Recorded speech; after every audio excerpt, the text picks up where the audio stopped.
श्रद्धा जागृत करें। कुछ वर्ष कार्य करने के बाद नाना प्रकार के गुण समाज में चाहिए, ये दृष्टि सम्मुख रखकर कार्य करने के बाद क्या अनुभव हुआ? उन गुणों का जीवन की एकात्मता का कितना अनुभव हुआ? हम ही कार्य के प्रेरक, कार्य का गतिमान प्रवाह निर्माण करने की इच्छा करने वाले, परंतु उन गुणों का जीवन में कितना कम अनुभव लिया, इसका विचार करो। फिर कार्य अपनी ही त्रुटियों के कारण छीन्न सूत्र हुआ, ये क्या सच नहीं है?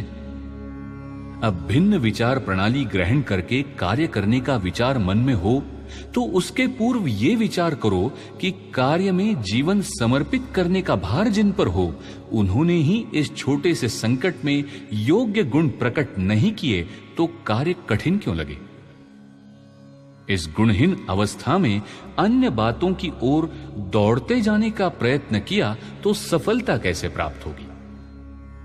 एकात्मता का दृढ़ साक्षात्कार, उसके आधार पर कार्य करने की प्रवृत्ति, स्वतः को स्वार्थ से दूर रखकर काम करने का राष्ट्रभक्ति का संस्कार, ये सारी बातें पूर्ण नहीं हुई है। वह संस्कार प्रथम पूर्ण होना चाहिए। ये परम आवश्यक बातें साध्य कर अपना जीवन स्नेहमय कर संस्कार से परिवर्तित व्यवहार से अपना आदर्श उपस्थित करने का प्रयत्न करें।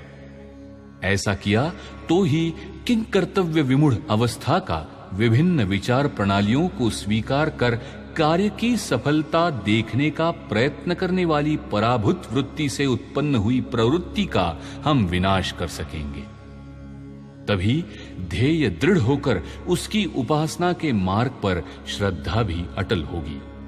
कार्य का महान व्याप समेटकर वो वर्धमान हुआ दिखाई देगा। सच्ची आवश्यकता तो इस बात की है कि गृहीत सत्य समझकर उस पर जीवन की रचना करनी है। गुणों का अपने